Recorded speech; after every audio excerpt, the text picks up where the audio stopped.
hat. How's your hair, JD? It's pretty hairy. So we got Will Hunt and John DeServio. That's right. Or JD better. Jay Dizzle. And we got the Jason Saulnier from his own friggin' city. Yeah. In Homeland. How's all these? Hello. Hi. All right, so we're in Halifax, Nova Scotia here. Yeah. First time for you?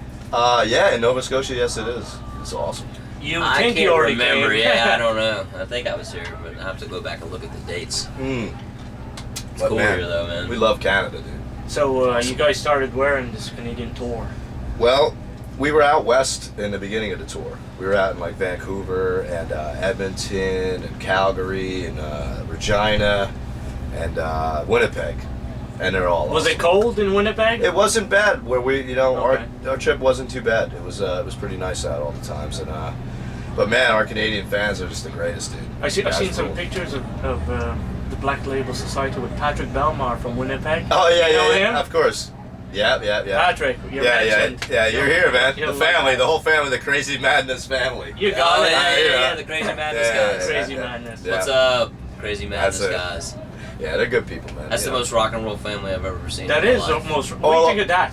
Like a That's family awesome. that dedicates so much rock and roll. All they need is Reuben Kincaid, man. Yeah, from the Partridge family, and then they're set. Yeah, it's like the Metal Partridge family, dude. the little guy, man. Oh, little Kazi. What's his name? Kazi. Yeah. He's about- Kazi, how old, little like guy. 2, 3. I think he's about 3. He's so Yeah, cool, yeah, man. I they're all- want to take him home with me.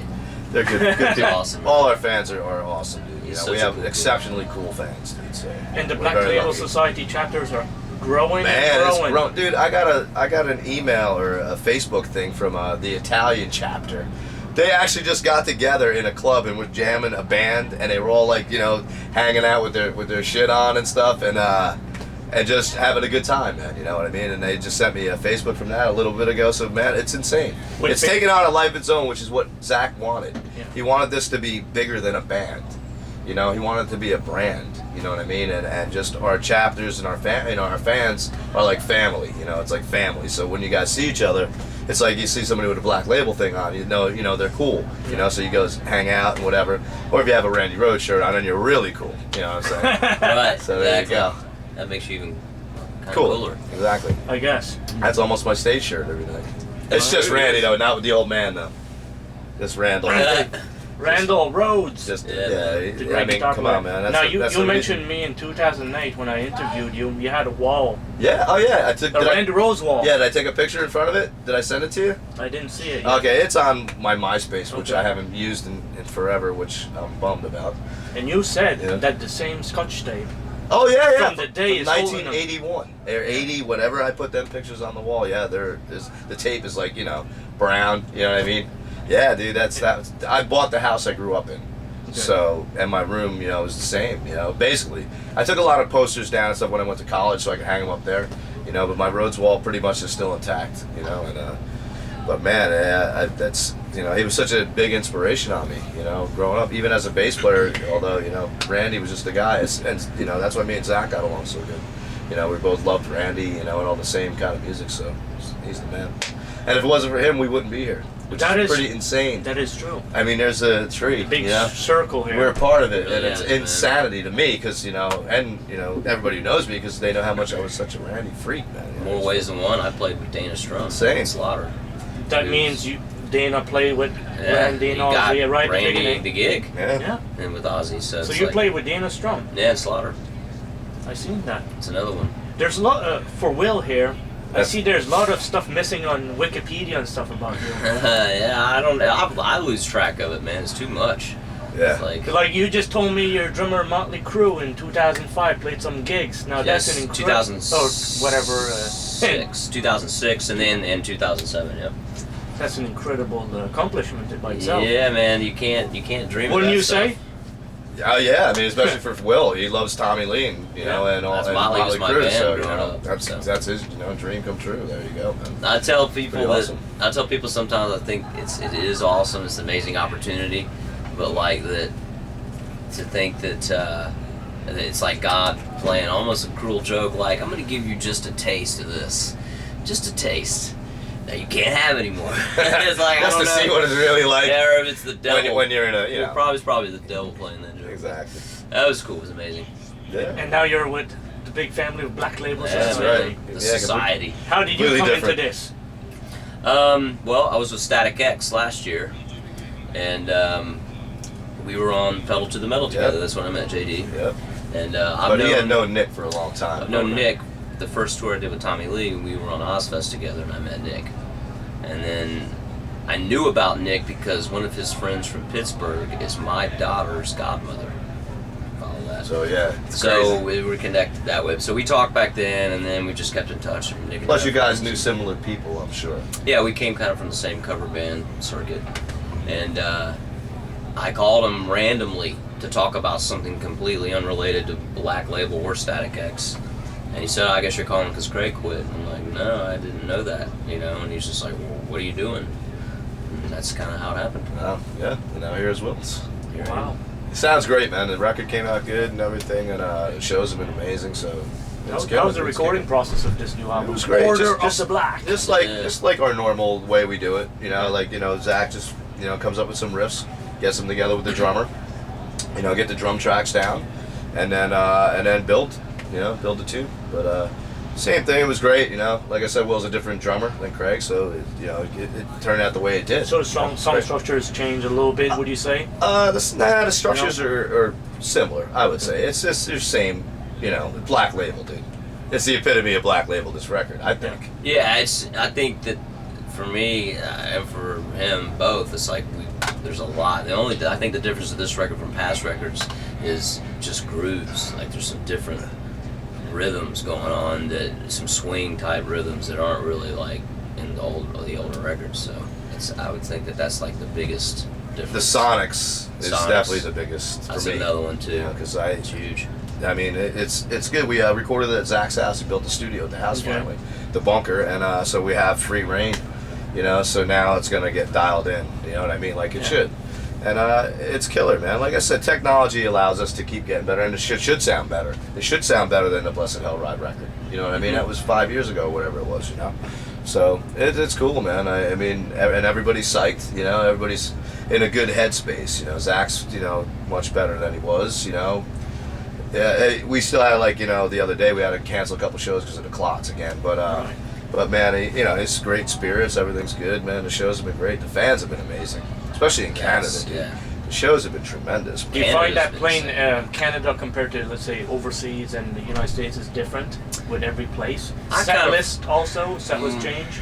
Set list. Well, it depends on how long of a set we do. You know what I Okay. mean? Yeah. So then it'll change. But if we could do our whole set, we're gonna do like as much as we can, Right. like we do here. But dude, it's just So I it don't know. changed a little bit from when we played in England to now. There's like Yeah. 3 or 4 different Yeah, tunes. definitely.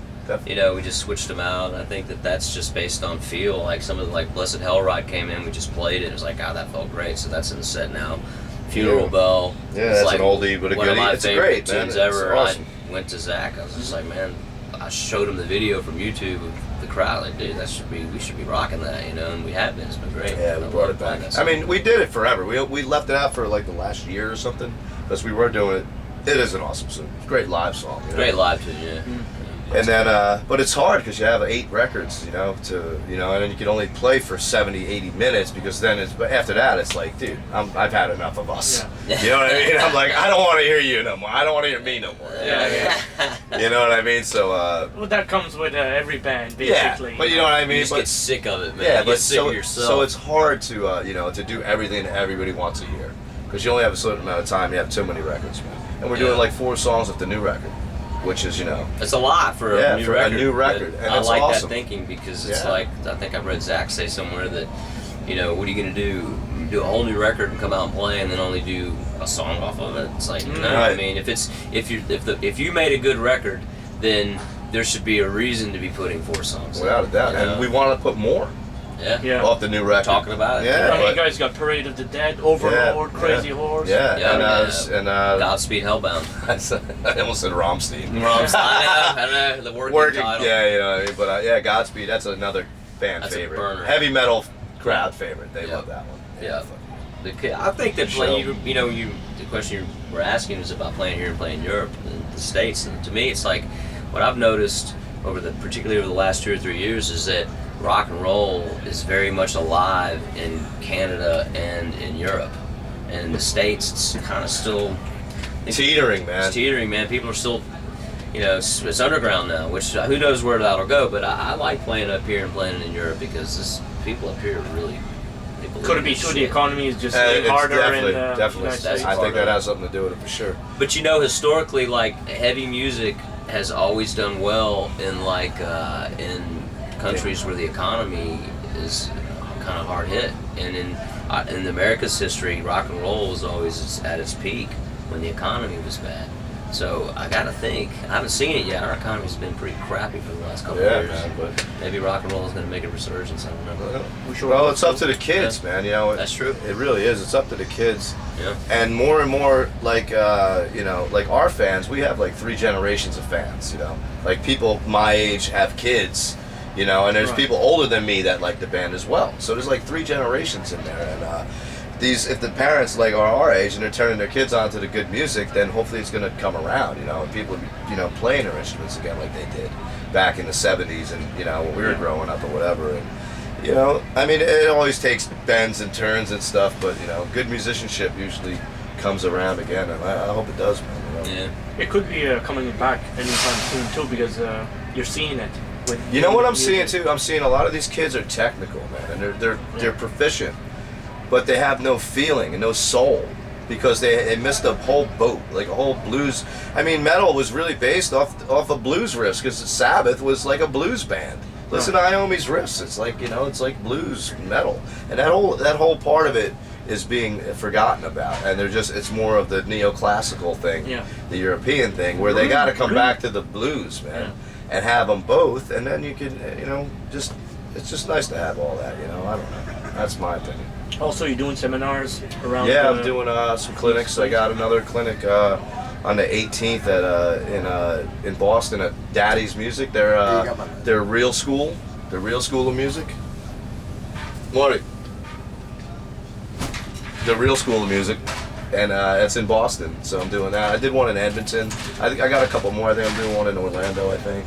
Are you? I think so. I'm supposed to. And then I think in Texas, a couple places. I got some shit. And then Will's doing something on the 18th as well. Boston. For Drum day at, I don't know, whatever store it is. Is it Daddy's? It might be. Drum day. It's cool. And then the people come and see the band, or see you guys and get some stuff signed. And, or whatever. Exactly. Meet the big boys of rock and roll. Come on down, the big ask small questions. boys. I mean, my thing, I don't know what Will's thing is, but my thing is like I'll play, I'll jam, and then I'll explain what I'm doing, and then answer questions. And that's the best part of it, is the people's questions. Because you can't say, tell me a story. I'm like, I don't know. And then you ask me a question, I can tell you 10 stories. Right. But the fans asking the questions make the whole thing, for sure.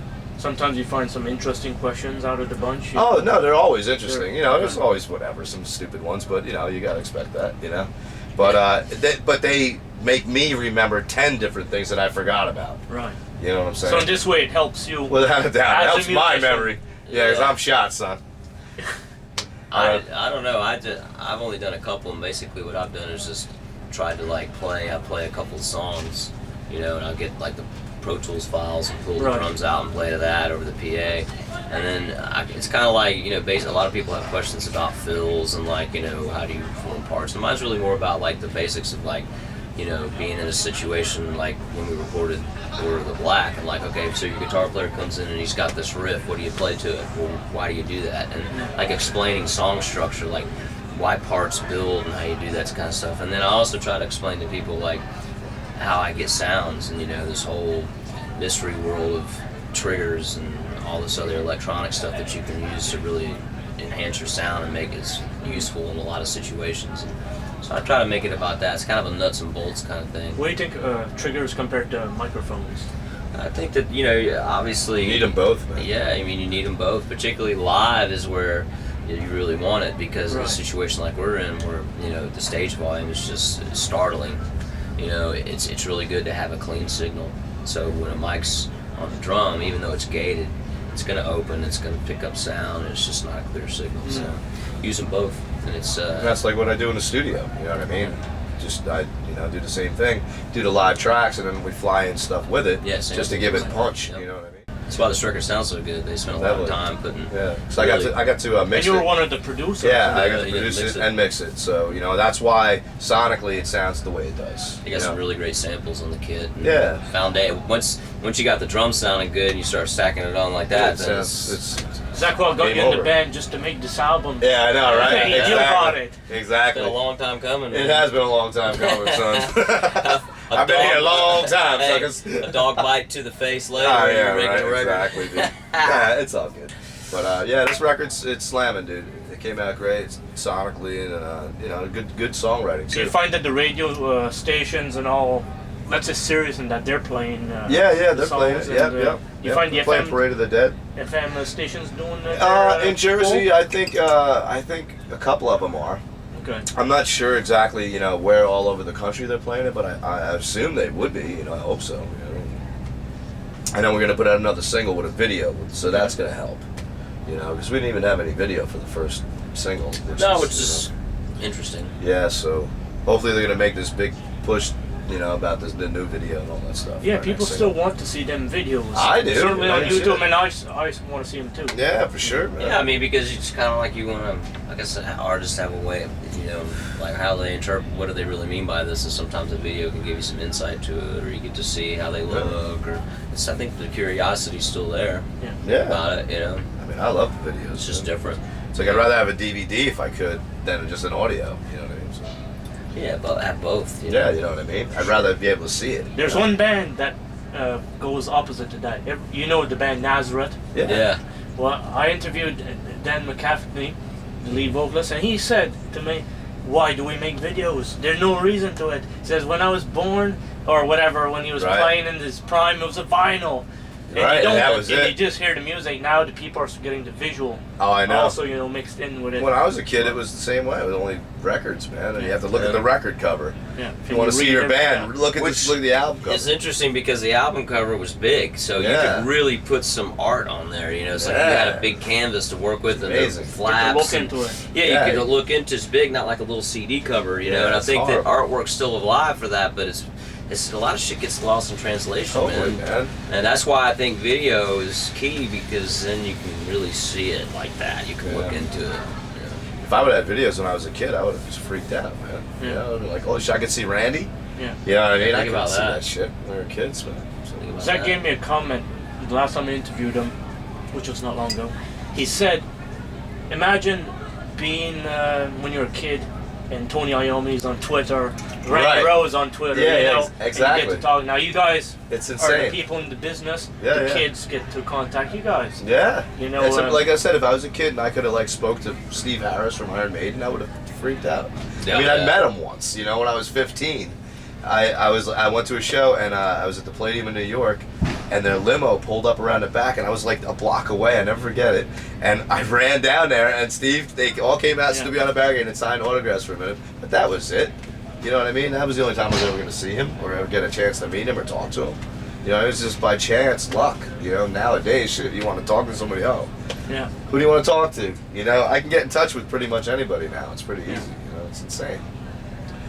Yeah, it's Great. interesting. At the same time, though, it's taking out the mystique of it all too, which totally sucks. Yeah. You know what I mean? Now there's no more mystique amongst any. Like Kiss, when we were growing up, it was total mystique. You didn't know what they looked like or whatever, but you never seen them 24 hours a day like we do nowadays Yeah. with fucking MTV and all the other shit. Which is cool, but it also hurts at the same time, like I said. You know what I think That's the all. internet really is like And that, yeah. it was the killer, because on so many levels, man. It's like because people Oh. download music, so you hurt. That's hurting. Hurting that. Hurt the Hurting bands. the Hurt band. the They record can see any companies. concert they want. Yeah, on- you can pull up anything on YouTube Right, you want right. to see. It's like the access that people have to bands Yeah. is unlimited now, as it is with any individual. Yeah. And it takes away that mystique. I mean, so it's like finding out who Santa Claus is a lot of times. Yeah. And the Easter. Yeah, and the bunny. and, Yeah. What do you mean? it's like- What do you mean? What, you mean that Santa's not Oops. real? Yeah, yes, he is. That bunny's real, man. He left bunny shits Tooth on fairy. he left bunny shits on my couch all the time. Oh. Hey there. You know. We'll have to take the camera and put it outside for a minute. You know. Check it out, Actually, man. it was the We're rocking. Over there picking his nose. All right. Well, people are We got fans. all excited. Yeah, we are. We're very excited. Help if I focus here. Oh, we got a bus, so they're out of luck. There you go. Good. All right, guys. All right, Jay. It's been a pleasure talking to you. Good talking to you, brother. And have a great show in Halifax, Nova Scotia. You got it, brother. Be cool, man. All right. Long live Randy.